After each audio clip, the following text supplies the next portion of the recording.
Thanks everybody for coming to this session. My name's Darren Kleinberg. I get this very special privilege of serving as head of school at Kehillah Jewish High School across the street. If you're not familiar with Kehillah, you should come by and visit sometime. We're the fastest growing Jewish high school in the country. I'm pretty proud of that. So that's what I get to do. But today I get to be the moderator for this panel. I'm going to tell you a little bit about our panelists and the question at hand. We'll take the first 20, 30 minutes, listen to our panelists. Maybe I'll engage in a conversation with them, and then we'll open it up for questions from the floor. As always in these kind of situations, please remember that a statement is not a question, and a question is not a statement. If you would like to make a statement after the session, you're certainly welcome to go outside and have a conversation with our speakers. But really, we're looking for questions so that we can elicit thoughtful responses from our panelists today. Our topic is, should U.S. Jews try to be influential in a country that isn't theirs? And if so, how? And we're very lucky to have two really special speakers on the subject. Let me tell you a little bit about them. We have, to my far left, Sarah Tuttle-Singer, and if you were here for the opening plenary, you had a chance to hear Sarah up on the stage. Sarah lives in Israel with her 2 kids in a village next to rolling fields. She's the new media editor at the Times of Israel, the fastest growing news site on Israel. I like fastest growing. That's something that I resonate with. Sarah writes about her life for a variety of places, including Times of Israel, Kehillah, Time.com, and Jezebel.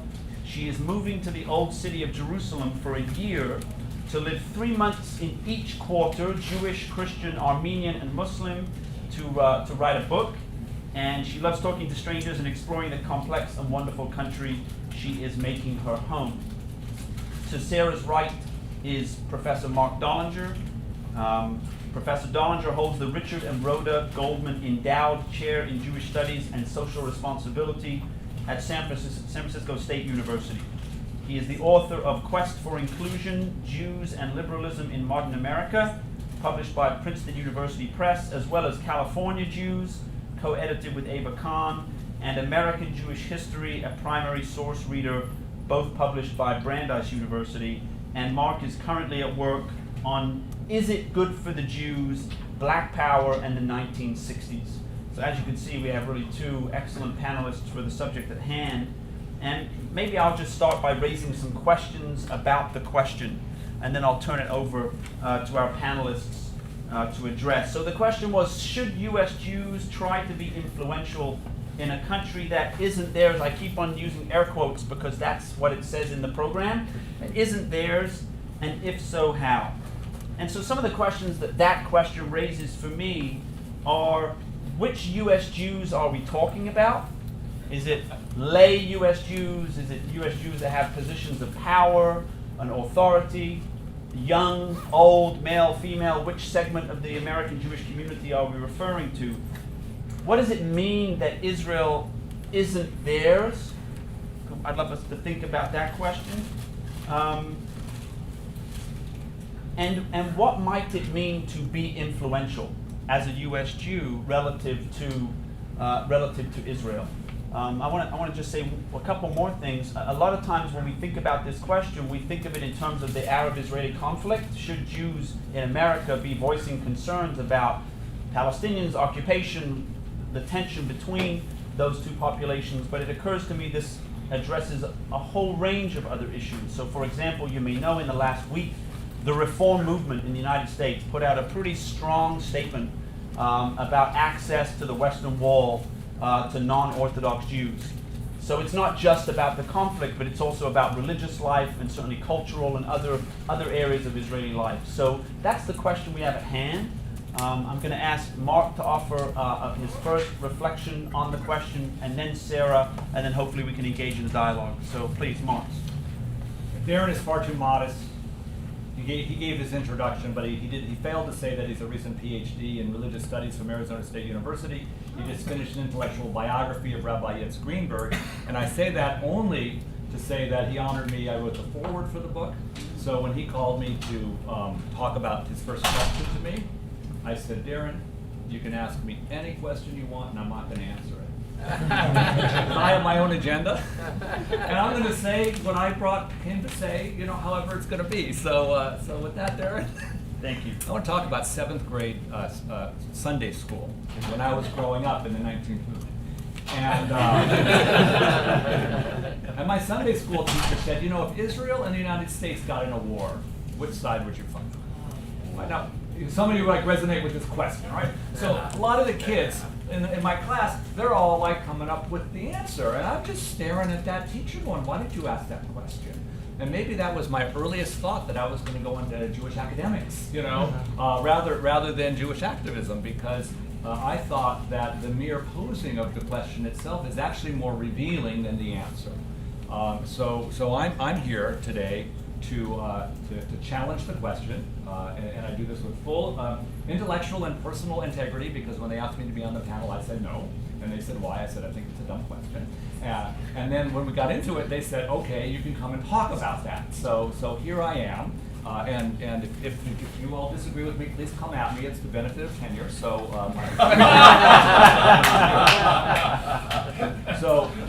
here's my theme and my thesis. We are a confused people, American Jews, that is, in terms of our identity. We are so confused that we don't even know how confused we are. And I hope that we will unravel in the 3 hours we have here today the full depths of that. There's a classic sort of modern Jewish conflict between the universal and the particular. And in this country, we got the Declaration of Independence, which granted everyone the right to life, liberty, and the pursuit of happiness. And that says that the Jews are like everybody else. So we were born in this country literally on its first day with the notion that we are not different from other Americans, and the extent to which that's going to inform our Zionism and our politics, we start there. Then, about a dozen years later, the U.S. Constitution is written, and it separates church and state and guarantees every religious minority the right to practice its religion, which makes Jews really, really happy about their particularism, and really, really encourages them to be more Jewish. So we are, even before the end of the 18th century, on a collision course by being fully universal and fully particular. And really what it does, and I say this with love and affection for the Israelis who are here, who probably come to a different definition of identity, and that is that the answer to the question about that war is supposed to be, my religion is Jewish, my nationhood is American. We have bifurcated national identity from religious identity. And we have 350 plus years of American Jewry that has so internalized the separation between national status and religious status that we don't know that in most of the rest of the Jewish world today, and for most of all of Jewish history, it hasn't been that innocent that one's nationalism is key. So I'm just thrilled that Shachar is here. She's a former student of mine before she went and got a master's degree in Tel Aviv. I don't know if you took the Intro to Jewish Studies class with me. You did? Okay, so you can testify. The first day of class, I get up there and I say, you could be Jewish and not believe in God. And half my students, their chins drop. And those are my Christians. Because I know, because they can't believe you could be a member of a faith community without faith. And then I say, if you're going to be Jewish, you've got to be a Zionist. And then the other half of the class, this is SF State, and those are my Jewish students, right? And then it's 15 weeks of kind of unraveling that conflict. So I'll just offer that as my opening salvo to the question. That's fascinating. I didn't have any problem with the question, but it's interesting to see how you did and how you've unraveled it. I appreciate that. I mean, this is a question that I've grappled with since making Aliyah. I've only been living in Israel for 6 of the longest years and the best years of my life. And I love that you're referring to me as Israeli on the panel. That's great. I'm going to go home and tell my children I'm embarrassed to have the immigrant mother. But my own feelings on this issue have evolved, and much in the way that perhaps my politics has changed too. But let me back up and say that in 2012, after being in Israel for a few years, we got hit with what was my first war, living war, and there were rockets from Gaza, and we were retaliating. There was a lot of struggle between the IDF and between Hamas. And I just got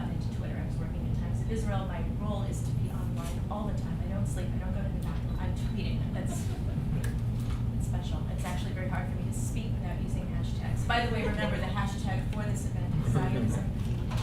Okay, so during this time, there was a lot of pushback from members of my own synagogue from the way I had been raised in California in a wonderful, loving Tikkun Olam based synagogue, Temple of Kehillah, over in Culver City.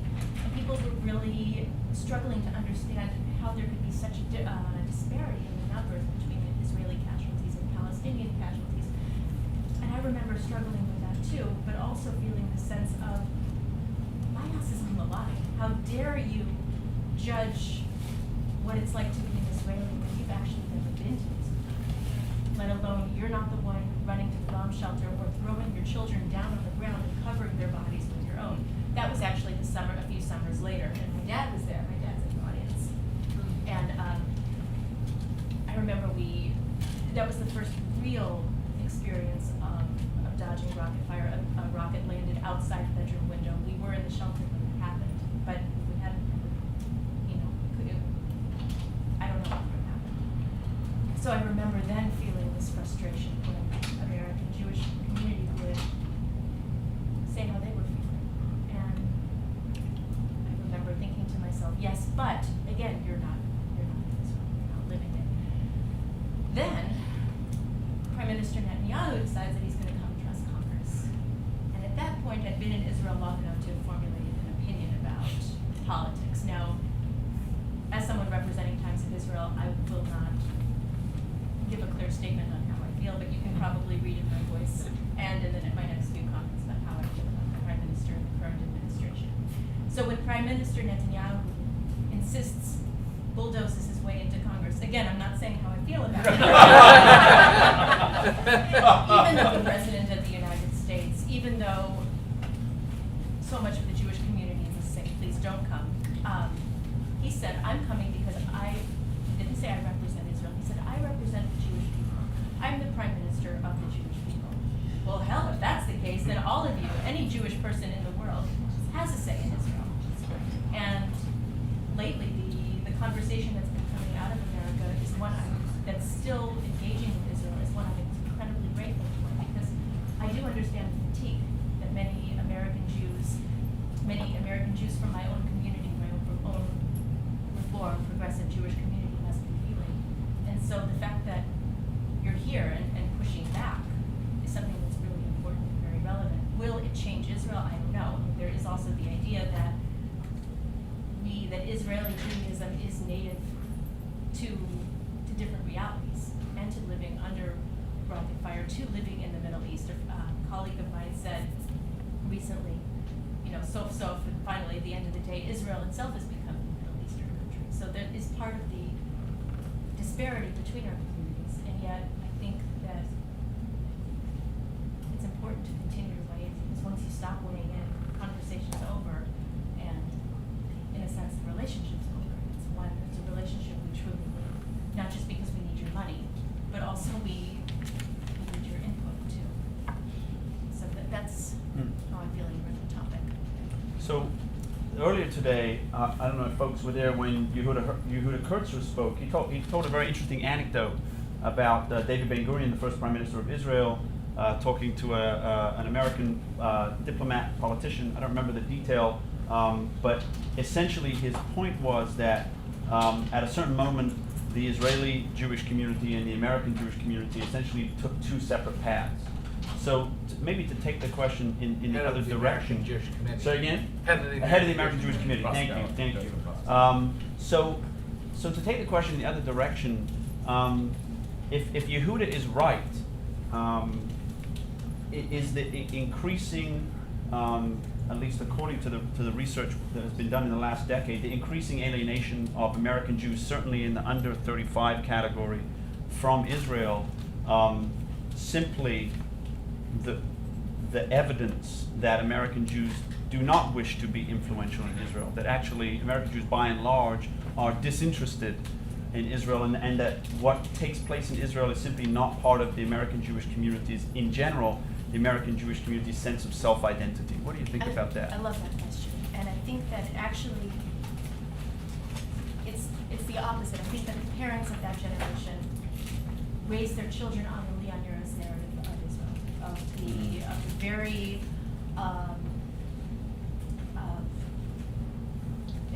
of the David and finally winning and becoming its own state. And the idea that we were a persecuted people that had to fight tooth and nail against an enemy that wanted to destroy us. But, it also then there's that idea that the enemy wasn't even there, that there were no Arabs, that we just came to this barren land and then suddenly the armies invaded, and that wasn't the case. And so I think that I can speak from my own experience of being confronted with a different narrative when I went to, of course, UC Berkeley in the year 2000. Same 2 weeks before Ariel Sharon ascends the Temple Mount and all hell breaks loose with the Second Intifada. And I was confronted with this different narrative, the narrative of the Nakba, not just the narrative of Yom HaAtzmaut and the celebration of our independence and our strength. And I checked out of the conversation. I seriously, I couldn't handle it. I used to be a founding member of the Israel Action Committee, and within a year, I couldn't take the poison, the toxicity on campus, because I just didn't have a way of arguing back against what JP was saying. It was so painful and so brutal. And I think that one of our responsibilities now, and I'm a mom, I have 2 kids, a 6.5-year-old and an 8-year-old, is to be able to hold both these narratives in my hands and show them both. Look, we're Israeli at the end of the day. My kids and I are Israeli. My kids are going to be in the army one day. God willing, there won't be a need for an army, but we know that there probably will. And I'll be the mother of 2 soldiers, but I want them to have grown up knowing the other side, so that when they come to college campuses, as like on the Shlichut, where they're meeting representatives from Berkeley, Stanford, UCLA, they'll be able to confront the other side because they already know it, and they can say, yes, that's true, and yes, that was terrible. Here's our side, and here's why the two can coexist as 2 narratives in one, bigger understanding. I have been told we need to use the microphone. I can shout. I'd like to challenge the question, Dr. Rabbi. The conversation you referenced from Yehuda this morning was a famed 1950 exchange between Joseph Proskauer of the American Jewish Committee and Ben Gurion. And this part of the story ahead of it is that the American Jewish Committee remained ambivalent and non-Zionist through the war and even after the war, and they're trying to strike a deal to get sort of the last of the major national Jewish organizations to publicly support the newly found state of Israel. So the deal was Proskauer goes to Jerusalem. He gives a speech, and in the speech he proclaims, we're going to support you as long as you don't demand that we come there. And then Ben Gurion's going to get up there and say, okay, and then the checks will fly. And Proskauer said what he said, and Ben Gurion got up there, and about halfway through his speech, he couldn't stop himself anymore. And he said, but if you have any engineers or any physicians or anyone with knowledge of agriculture, please send them. And the AJC ultimately ended up supporting the state of Israel. But it goes to, I think, the deeper question that you're getting at. Jewish Community Federation, an endowment fund, sponsors a program called Fanim, where groups of Israelis come and they learn about religious pluralism and Bay Area Jewish life, and then hopefully they go back to Israel and apply things that would work. And one time we had 20 officers of the IDF, mostly majors, 1 brigadier general. And just for fun, I proclaimed at the beginning of my talk on American Zionism to them that I was going to turn them all into Jewish anti-Zionists in 30 minutes. And then they laughed at me. And then I said, just to be more chutzpahdik, you are going to be the judges of whether or not I have achieved that. And that is because for most of American Jewish history, American Jews have been anti-Zionist, and the notion of can they speak about a Jewish state? Well, the answer is yes, they can speak about it, and the answer is there shouldn't be one. And that was because of the dual loyalty conflict, which I think goes all the way right back to the Constitution, that American Jews are bred and raised in their identity in ways they don't even know to oppose the notion of an independent Jewish state. In 1915, Louis Brandeis, before he ascended as the first Jewish justice of the Supreme Court, had a very bright idea. He argued that to be a Zionist is to be an American patriot. And he said that what Ben Gurion is trying to do in the desert of the South is what Jefferson is trying to do in his agrarian republic. So to support Zionism is to support Americanism and vice versa. Therefore, every American Jew can be a Zionist. And amazingly, as soon as he said this in 1915, the numbers of American Jews now speaking about Israel in a positive way skyrocket, except there's one little piece of it. You don't have to make aliyah. And it was a fundamental redefinition. So what we've had actually are two definitions of even what it means to be an American Jew related to speaking about Israel, where almost all of us in the room would be anti-Zionists on the 19th century definition because we're sitting in Palo Alto, and we're not here with a plane ticket, to go back again.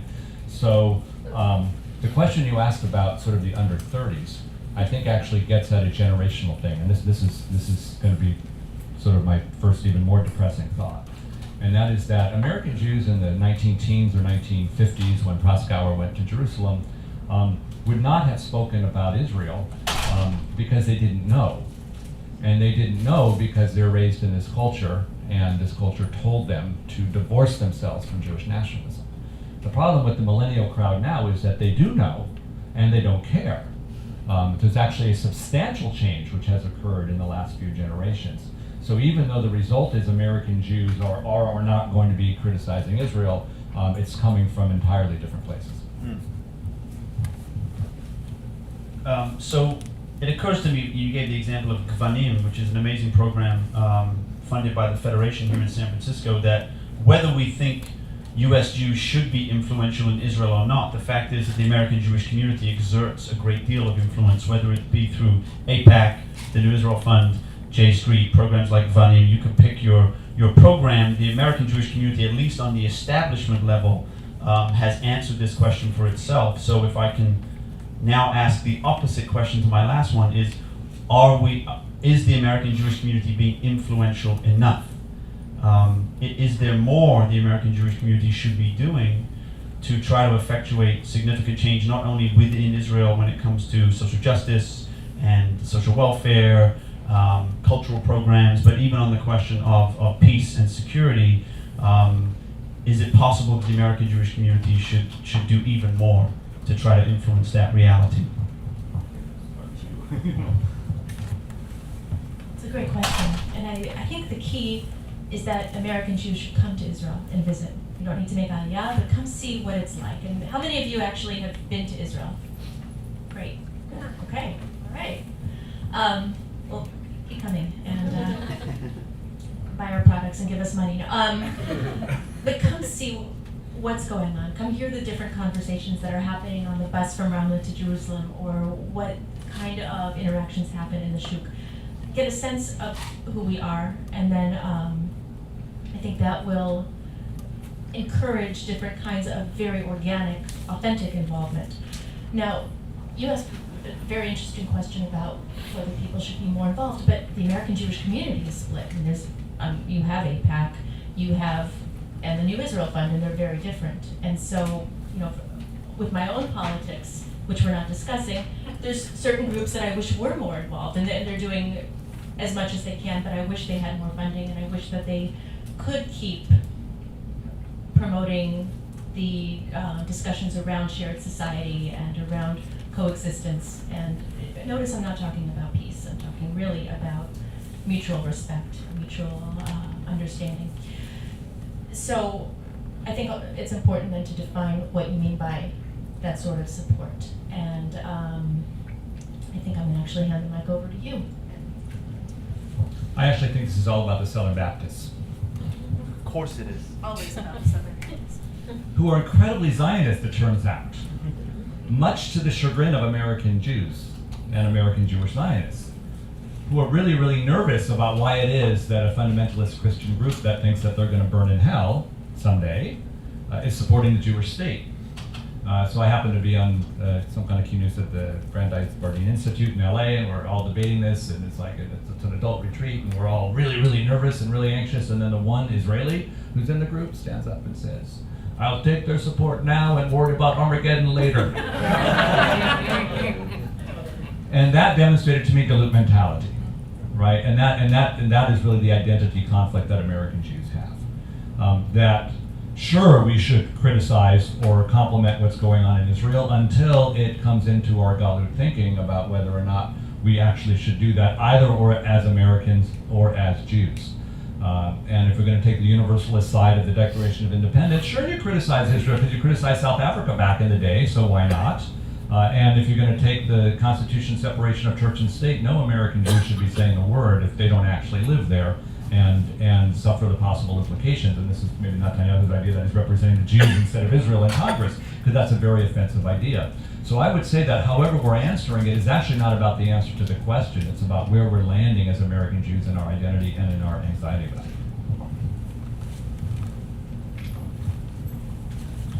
So maybe just to sharpen it, and then we'll open it up for some questions from the floor. So in recent years, the debate around peace and security has centered on a number of issues, but one of those issues has been the identity of Israel as a Jewish state. And for those of you that are familiar with the history, that's actually a fairly recent addition to the conversation about peace and security in Israel. And so it occurs to me that the more that the state of Israel lobbies to be recognized as a Jewish state, the more those who self-identify as Jews around the world are implicated in the behavior and actions of the state of Israel, whether positive or negative. I am mindful that we're just a few months away from the 50th anniversary of the '67 war, which is an anniversary that marks a number of events, but one of them, and maybe the most significant, will be the beginning of the occupation. And as I'm moderator, I don't have to take a position, but I'll offer it out there that as a country that is striving to be recognized as a Jewish state, and as an individual who strives to be recognized as a Jewish person, I wear a yarmulke in public all the time. In some ways, I feel I'm implicated in those actions, and so the question of whether or not we should try to be influential suddenly becomes existential, right? On a very personal level. In what way are we implicated in the actions of a country somewhere else in the world? So I'd be interested to hear from both of you, one person who lives in Israel, one who lives in the United States, to what extent you feel implicated by the actions of ultimately the government of the State of Israel, and to what extent that draws out within you not a choice, but a need, an obligation to try to exert influence over the decisions and policies of that state. It's a great question, and I like the way, Darren, that you spoke about how it's an existential issue. Someone once said to me that the idea of whether American Jews should influence Israel is like when you see a woman smack her kid at Walmart. Are you going to say something, or are you going to just let it go? I'm on the side of saying something, but what you're saying is much deeper than that, and I love the way that you framed it, and it's very, very powerful. What was the question? I wish I were kidding, Emma. Well, I think maybe a way to put it simply is there a point at which trying feel to implicated influence by is the an government. obligation because you are Absolutely. implicated in its actions? Absolutely. I live in Israel. My kids are going to be in the army. I love Israel, even when I can't stand it. I'm quoting Amos Oz on that one. And part of why I stay there, even when I disagree with the government, now you know, is because while I'm there, I feel that there is even more legitimacy in what I say. There's more weight when I criticize the Prime Minister from a bomb shelter than if I'm sipping mojitos in Los Gatos. That's not to say that those of you in Los Gatos who have issues with the Prime Minister shouldn't criticize. You should if you want, because the actions of Israel, Israeli policies, do influence the way that you are seen in the world, as Darren just very poignantly explained. And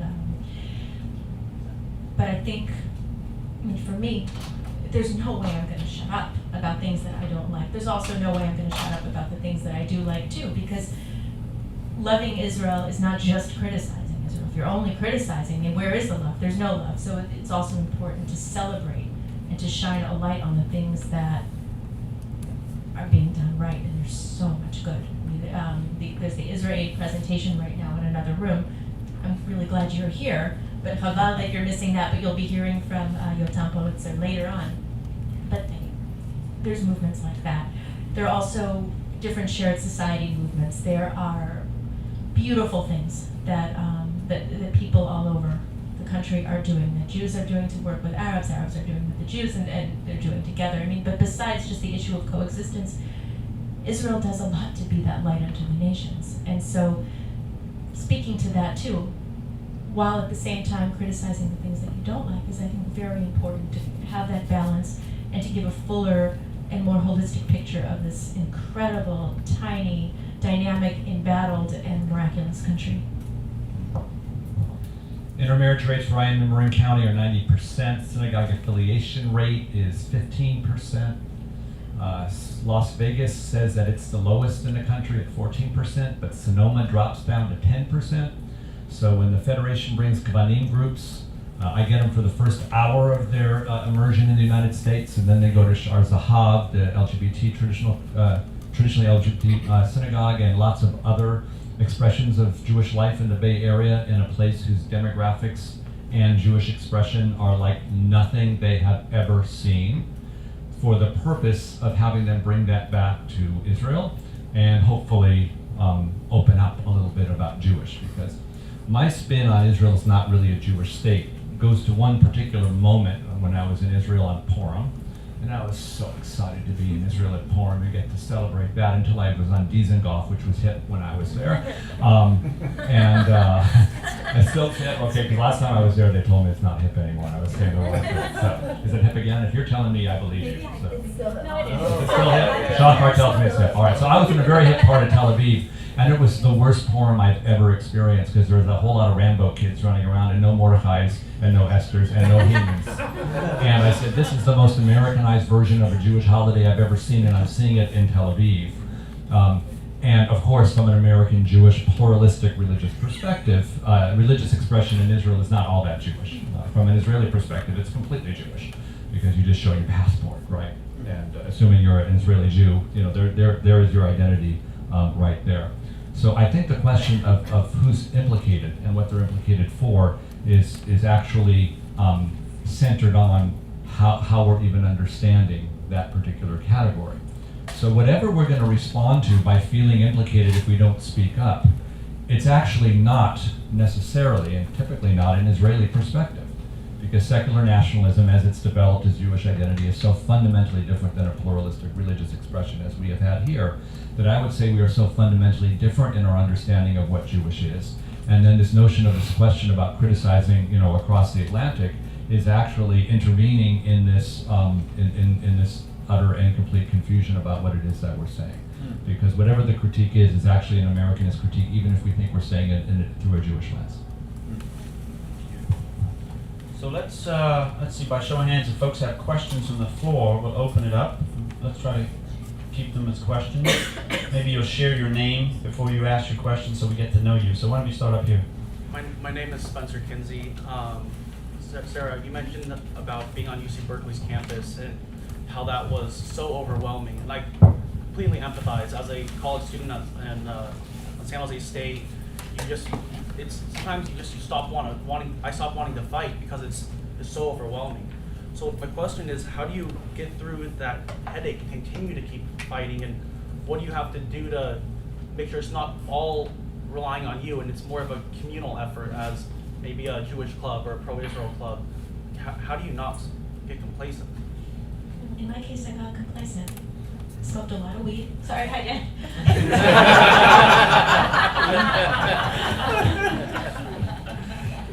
But the 3 years I was... local prop around. Simone I de hired him. Beauvoir. I'm the other in Simone de Beauvoir. I'm just sitting here. I'll have a question for her. I'll pay her back. So I was complacent, and it wasn't actually until a professor said in the middle of a social theory class, well, we all know the Jews control Hollywood. And I was like, what? He did not just say it. And nobody responded. A few people nodded, as though it's a given, Jews control Hollywood. Oh, hell no. Filed a complaint against him and then ended up becoming less complacent and wrote my senior thesis on the idea that the Jews control the world, the idea of the Jewish conspiracy. My dream was to work for the Anti-Defamation League. If anyone's from there and hiring. But I think, looking back on it, I wish I had been armed before going in with knowledge of the other side and knowledge of the other narrative, so that I wasn't just struck with the images, the photos that they were sharing, and the stories that they were sharing. I mean, there were people from Ramallah coming to campus who were talking about what they had experienced. And who am I to say to them that's not true? Because they had actually lived that. So I wish I had known that before. I think that keeping channels of communication open between different groups on campus and finding ways, and by that I actually mean Jewish groups on campus, because you'll have your more progressive groups, you'll have your groups that are more conservative, but finding ways for the two of them to have private, off the record, no cameras, coexistence meetings, because at the end of the day, in this big tent that we're in, we do have to live together. So I think that would have been very helpful, and Berkeley didn't have any of that going on. You were either staunchly pro-Israel, or you were with Students for Justice in Palestine, and or you were like me and you stayed home. So I wish I had a better prescriptive suggestion, but that's what comes to mind. Thank you. And I'm not saying this just because Zach's in the room, but I am because just Zach's in the room. I give credit to APAC because I think they've gotten onto Sarah's message, and it's something that I've experienced as well. I absolutely echo everything that Sarah just said. A community rabbi whom I shall not name, and this, who's in the Bay Area, came to me and said that he arrived in college and heard all of these counter narratives for the first time, and he was quite angry at his Jewish upbringing, that he had to hear it first there, and that he was totally unprepared to respond. So open it up, age 14, 15, like high school's probably pretty good, and smart kids, and they're getting smarter every year, and that is like the meaning of life years in terms of, speaking to the principal right here in terms of how it is that their brains are expanding and understanding, and as teenagers speak truth. Back to you and to one another, and those are the years to put it out there. And when they get up to the college campus, they will engage however they will and whatever it will be. But I feel a whole lot better about it. Keep the mic. Another question. Yeah. Hi, my name is Mike Harris. Marc, we know each other. Sarah, we've met online in several groups. We've talked a lot today about Israel as a Jewish state. We've not talked a lot about Israel as a democratic state. And one of the things that happens from the American Jewish community is attempts to influence Israeli democracy. You have it on the left, most by pressure on the American government to take steps to pressure Israel. You also have people on the right side of the American Jewish community who put direct money into influencing Israeli elections. And I'd like each of you to comment on that phenomenon, and what do you think of it based on your knowledge of the American Jewish community, and how does it feel as an Israeli to see Americans who are not there, who don't have a stake in the game, not just engaged in the conversation, but working to directly influence the outcome of your elections? So the book I'm finishing right now is The Influence of Black Power on American Jewish Life. And in fact, I think your question is actually a Black Power question. Because what happened in the and here's the thesis, in the mid-1960s, the sort of let's all get along and hold hands, Dr. Martin Luther King consensus broke down when black nationalists got really militant and anti-Semitic and began to profess that whites, and that meant, in that case, Jews in those years, for the most part, should be uninvolved. And the new idea of ethnic advocacy for every group, right? So the Latinos formed MECHA, American Indians formed AIM, they took over Alcatraz Island, in the late 60s. And the new standard for advocacy in an American democratic pluralistic way was in your own group interest. And that was contemporaneous with Vietnam. So now the notion that you're going to go into foreign policy coalesced with domestic policy. And it became the standard American response for whatever ethnic, racial, gender, or political constituency you were to lobby all you could in advance of that. And it's amazing the American Jewish response to the 6-Day War. And the Israeli response was profound for what it meant on an Israeli side, but Jewish leadership were stunned that so many American Jews were reacting so positively and so in such a Zionist way. I argue that the reaction to 67 was stronger than 48 for American Jews, which is more a reflection on American Jews and not on Israel, because usually the founding of a nation is the most important thing in any subsequent war. But by 67, American Jews had mobilized themselves to scream and yell.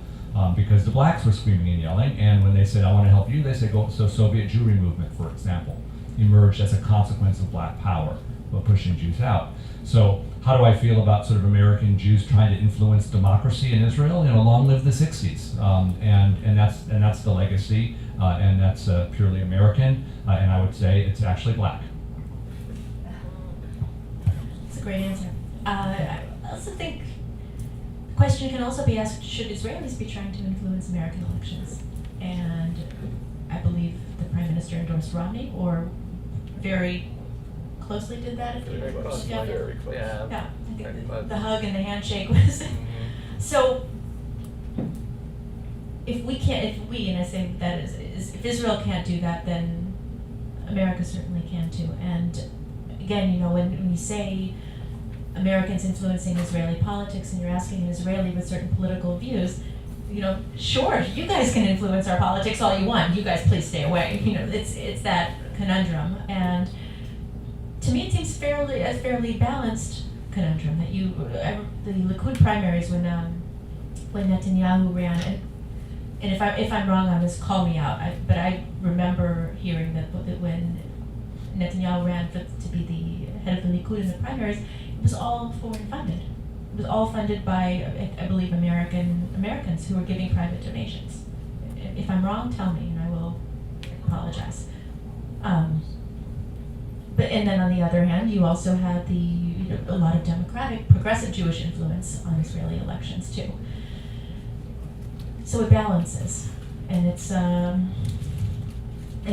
going to stop. Even if I were to say, and we all were to say stop, it won't stop. So it's a matter of, I guess, what we do with that, and also, and long live the 60s too, I guess, is the bottom line. But it's a very tricky question, and it's one that I struggle with and go back and forth over, because on the one hand, I do want certain dollars, and on the other hand, I don't want other certain dollars. So, one Jew and two opinions right there. Is there a certain arrogance on the part of the Israeli politic society, in the sense that, you know, just this week, when the memorandum of understanding of $38 billion was reached, Prime Minister Netanyahu made some outrageous comments regarding ethnic cleansing, essentially, to many people in the U.S., justifying the settlers as being the victims in the West Bank. And it's been the policy of the U.S. administration for decades that the settlements were to be frozen as disputed territory, and yet the Israeli government continues this year more aggressively than ever to expand the settlements and outposts and demolish Palestinian homes. It feels from an American perspective that there's an arrogance coming from our partners overseas in Israel. I'm going to answer this with two parts. First of all, the only response that Israel should be giving to the United States about the $38 billion gift is thank you. So thank you to all of you, to all the American taxpayers here. My kids and I really appreciate it. And the next time we're in a bomb shelter, and there will be a next time that we're in the bomb shelter, we will think of you, and we'll think of President Obama and Congress and everyone who is behind that. And the second question, no matter how you feel about whether it's time to pull out of the West Bank or to wait, because Palestinian incitement exists and terror exists. Just a few days ago, there were a series of attacks on soldiers inside and outside of the Green Line. So, setting how you feel about that aside, there is no reason we should be expanding settlements, none whatsoever. And if we say that we are committed to a two-state solution, as Prime Minister Netanyahu continues to say in English to American audiences, then why are we building settlements? We have settlements in place. I am not saying that we leave tomorrow and uproot hundreds of thousands of Jewish people and take our soldiers out of there, because it isn't safe. It really isn't safe to do that. But why do we continue to build? There's no reason in terms of security to have more people living in that area that we say we want to exchange for peace. There's no reason whatsoever, and it makes me so angry and so disheartened, because I want my kids to be safe. I want to be safe. I want every single one of you who visits Israel to be safe, and all of you who have family in Israel, I want them to be safe. But why are we building? Why do we continue to build? It makes no sense, and yet it makes a lot of sense, because the character of Israel is changing.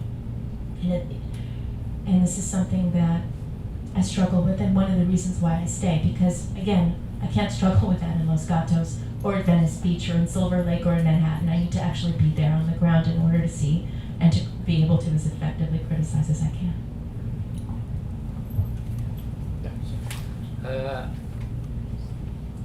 I'm a Reformed rabbi from Santa Cruz, and I was at the first celebration, communal celebration of prayer at the new site that was agreed upon by the government to be overseen under the authority of the conservative and reform movement and the World Zionist Congress, and then subsequently discovered and now the head of the reform movement, Rabbi Jacobs, has sent out a letter basically saying that the whole deal has been called off, and it's a tremendous source of alienation, I think, to American Jews. And so in terms of the relationship, it doesn't seem to be at all on the radar of Israeli Jews. And so I guess my question is, what ways do each of you think are the best ways for that to be raised higher on the radar of Israeli Jews, effectively, with some response from the Knesset? I don't think it should. Where's Rosa Parks when you need her? I have become fascinated by this egalitarian section of the Kotel argument as an American Jewish historian. I had lunch and dinner in Tel Aviv with the Uri Regev, and he runs an Israeli nonprofit where they look at what secular Israelis think about stuff. And they just finished a survey, and he's basically telling me, Israeli Jews don't care about the Western Wall. They care about whether the Haredim are in the military and paying taxes, and that's where the polling is. And then I just started reading, on social media, and I don't think you read this one, about Rosa Parks as the metaphor that the Jews, American Jews, aren't going to be the back of the bus, and in terms of equity at the Kotel. And I will tell you that I even toured it with Rabbi Jacobs. I happened to be there when they were having a big old meeting, and they invited me along, and I'm standing there going, maybe I'll channel my inner Sarah now, going, it was the board of the URJ. And I was like, why don't y'all just make Aliyah, and then you could say that, because this was an American form of Jewish religious expression, framed by American Jews, standing in the old city of Jerusalem, making a demand of the Israeli government. And I suppose the backside is we won't write you a big check from the Jewish philanthropies, or we won't support Congress on the $38 billion. And why do Israeli Jews have to be like American Jews? Why can't they just be secular nationalists and care about what they care about?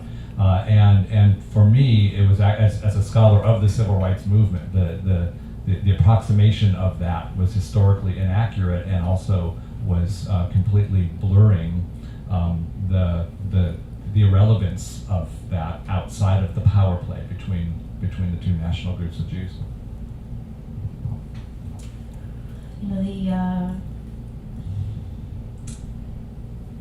The issue speaks to it's an issue of equality, I think, and it's an important issue.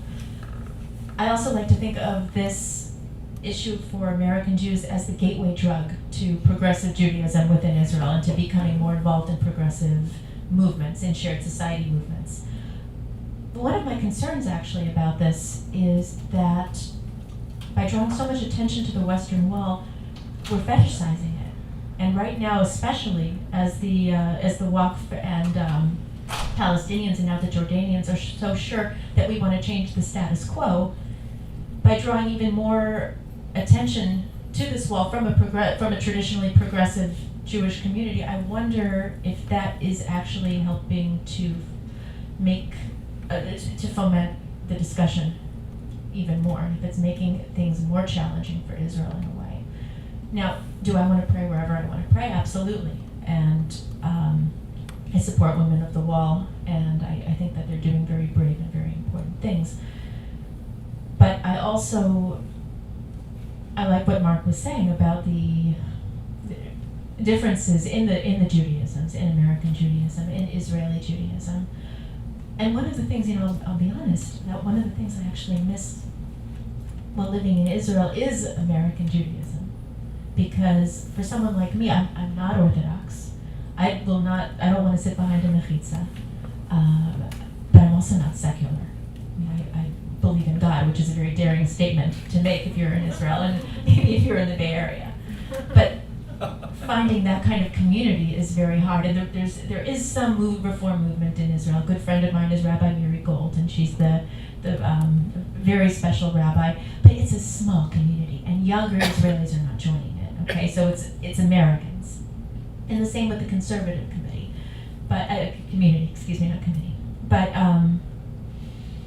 and I don't know how to change that. I really wish it were different, but it's not that way right now.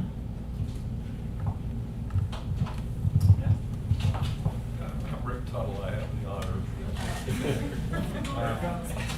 of someone just told me, namely my wife, to speak louder. That's an unusual request for me. I'm Rick Tuttle. I'm Sarah Tuttle-Singer's father. And by the way, Professor, I'd love to take your courses sometime. With your permission, I'm going to come up here. Thank you. I appreciate it. What a great teacher. I can think of about 5 syllabi you could work from. I have two questions. I have a question which is grounded in the following 2 comments about the last 5 years. When I was a young guy, there was a teenage. I'm older. I'm 76 and a half years old, so I'm older than everyone here. There was a funny movie called The Russians Are Coming. Oh, I love that movie. The Russians are coming. Everybody to get from street. Yeah, terrific.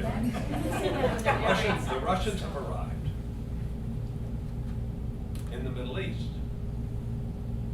You may recall, those of you who are historians, President Nixon went to full stage alert. Put the B-52s up at the DEW line to keep them out in the 73 war. You know, the Israeli, they trapped the Egyptian Third Army and all the rest of it. So they're there. And the second, it's going to be a question at the end of this. The second is, it's no secret. It's no secret that a condominium of interest is now achieved between the Sunnis and the Israelis vis-a-vis the Shia. The first question gets to the point of we're no longer necessarily going to be the only big dog on the block in terms of the Middle East. Soviets have enormous assets in what we generally call Syria. So here's the question, I'm putting it out here partly just to know what I'm thinking about. And that is there any discussion, either, sweetheart, to you in terms of Israeli economy? Thank you. I want to affirm to you, sir, my agape and my love. And Sarah told me you're a fellow academic. Career path. There's a path I would love to. I once had a chance to teach in the Bay Area. Your question, sir. I know why you went on drugs. Is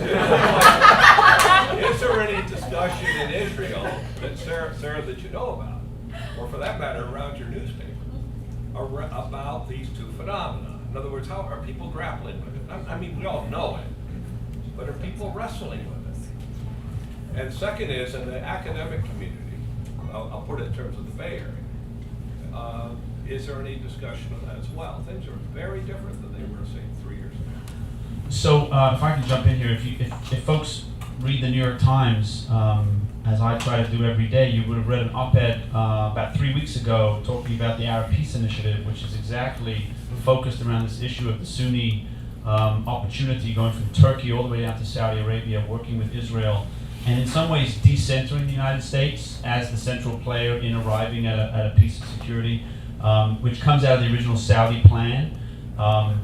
Interestingly, in terms of our question of U.S. influence, the person who is one of the most active people promoting that initiative in Israel, a guy named Kobe Huberman, who was here speaking a few weeks ago, he was in America raising money from U.S. Jews.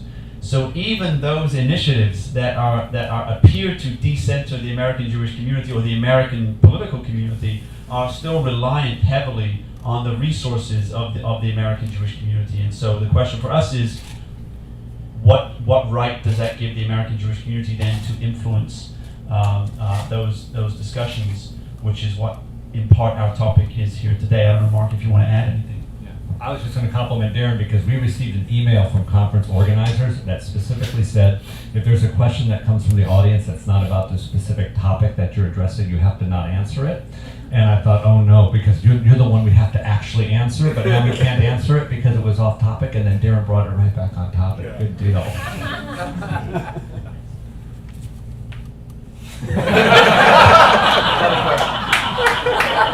Another question. Yeah, please. I'll see you in 5 years, obviously.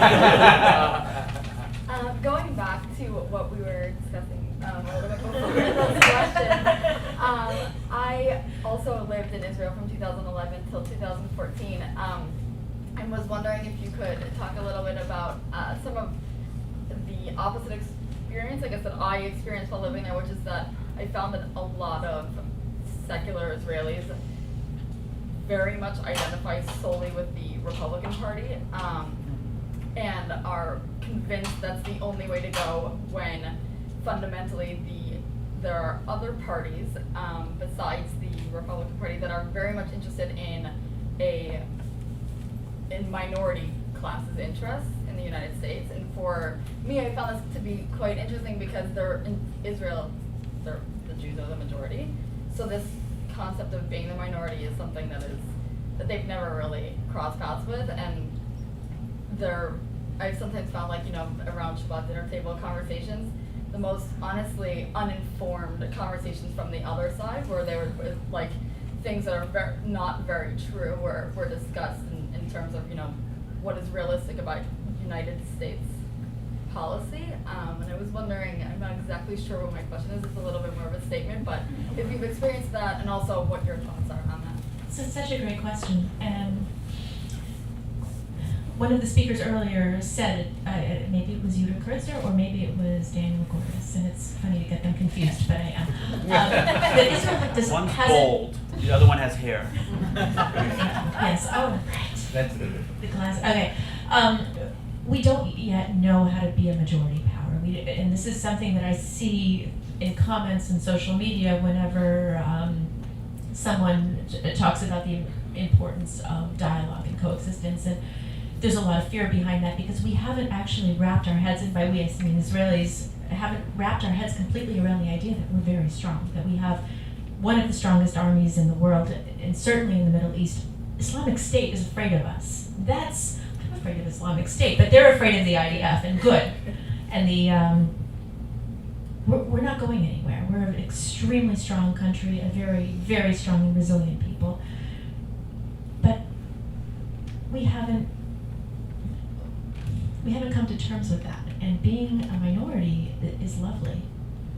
And being the ruling power and having all that privilege is really, really hard. And so I think that's a big part of it. And I think also what we're seeing now, you're a little younger than I am. And so the people, when you're referring to the secular Israelis, I imagine you're referring to your own peer group? Honestly, I'm referring to more than just my peer group. Just a lot of mentality that coming from them having been the majority in their own country, where American Jews identify as a minority in their own country. Also, these people a lot of them came of age during the Second Intifada. And they're post-Rabbi. Maybe they were babies when he was assassinated. But they grew up, over 1,000 people were killed just in a few years. And every time you get on a bus, you don't know if it's going to be your last time. You sit in a cafe and you pick a certain seat because if you sit too close to the front, the suicide bomber can get you. But if you sit too close to the windows, then if there's an explosion somewhere else, it's going to get you. And I can't imagine what that must be like. I wasn't in Israel during that time, and it must have been horrific. Were any of you there during that time? Nightmare, absolute nightmare, and that's got to do something, especially when you see your parents' faces when they're listening to the news. And every time, and Israel has this thing where every hour, a news broadcaster comes on and tells you all the bad things that have happened. And so it still goes on today, but living that way during the early aughts, the early 2000s, must have just been horrific, and I think that has done something to people aged sort of 17 to 30 who are much more hawkish in a way because of what they've experienced. I think the question and Sarah's answer is at the very heart of the modern Jewish experience and Zionism in the state of Israel, which is Jewish power and powerlessness and how it's navigated. And it's not only its own day, it's like its own lifetime to figure out. So for my piece, any Yiddish speakers here? I'll speak freely. Oh, okay. And that is that Franklin D. Roosevelt earned 82% of the American Jewish vote in 1932. It was up to 90% in 1944, which led Tammany Hall Judge Jonah Goldstein to say, using the Yiddish, that American Jews lived in three Welten, in three worlds. Die Welt, this world, Jene Welt, the world to come, and Roosevelt. I appreciate the laughter because when I said it to Shahar's class, they stared at me. It was funny. In fact, one of my classes pleaded with me never to say that joke in public. I said it always gets a laugh, as you can see. So this notion that Jews shouldn't vote Republican is in fact an expression of Americanness, right? Which has been my thesis for today and for my career. That we think we're acting in Jewish ways when we're really acting through American identification. And that is to say, in this country, the Orthodox tend to vote Republican. Those from the former Soviet Union tend to vote Republican, and Israelis tend to support Republican candidates on issues around strength and power and powerlessness and perceptions of them. So the notion that there should be any singular Jewish political ideology, which is based on the prophetic mandate or whatever it is, has to go up against competing environments in which Jews act and interact. And then you put all that together, and it turns out we're not all voting for FDR.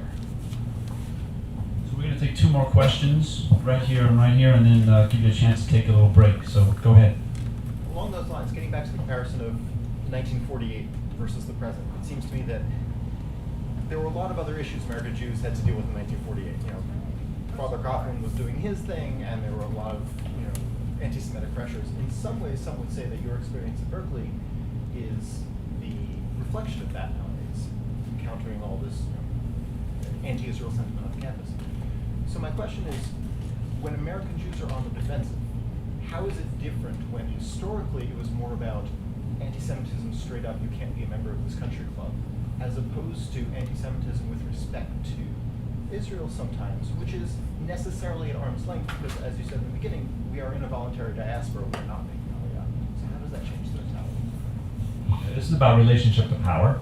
And Coughlin, who was an anti-Semite in the 1930s and was the low point of anti-Semitism in this country, related to anti-Israelism, anti-Zionism, anti-Semitism, the college campus and the debate now.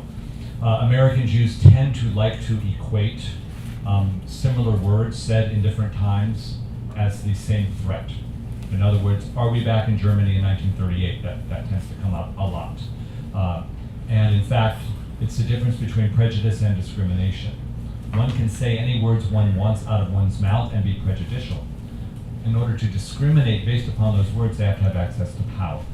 So for me, I locate Jewish power, or Jewish access to power, against whatever words are saying. So if a random person walking down the street who clearly has an undiagnosed or untreated mental illness is saying something about the Jews and controlling the world, I'm going to continue to walk. But if Barack Obama says it in the State of the Union, I'm going to be profoundly afraid, even though the words are the same.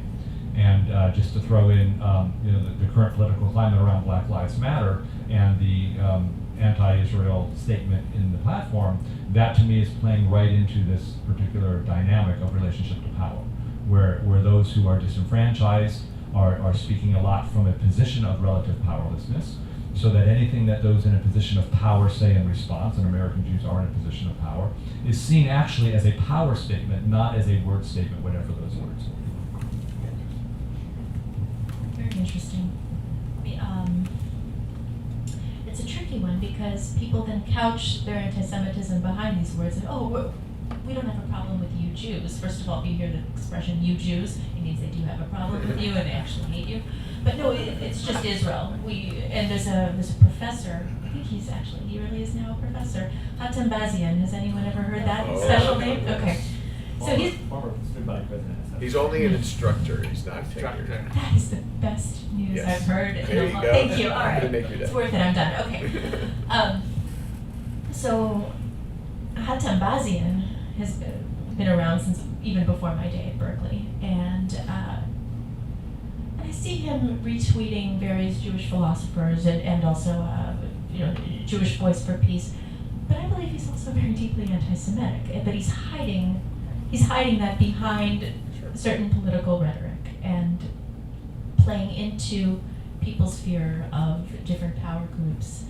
And what he's doing, and what is being done in this conversation, and what we are allowing to be done to us, by the way, forget what they're doing to us, we are allowing this to happen, is it's creating even more dissension amongst us, because then, and in the way that we see Israel, because it becomes such a polarizing thing, and people who are Jewish and don't, young people who are Jewish and show up on campus and don't really have strong feelings either way on Israel, for or against, become afraid that they're going to be picked on, harassed, bullied, and so then they're less likely to be engaged because they want to stay away from that. And I can understand that. It's a shame, but it also happens, and so it's pernicious.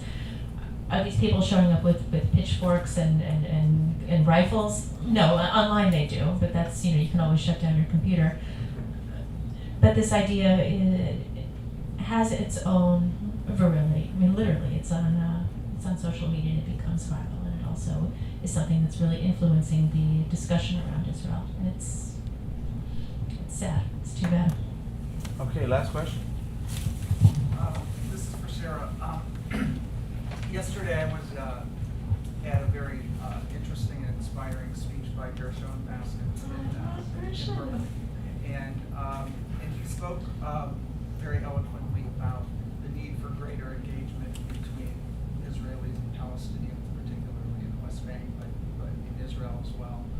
And Sarah, you haven't been afraid to engage with Arab Israelis and Palestinians. I'm wondering, from the standpoint of the question for this discussion here, to what extent do you think that there would be additional value in direct engagement between establishment of American Jewish organizations and Palestinian? Tremendous value. I think that is key to helping solve our way out of this.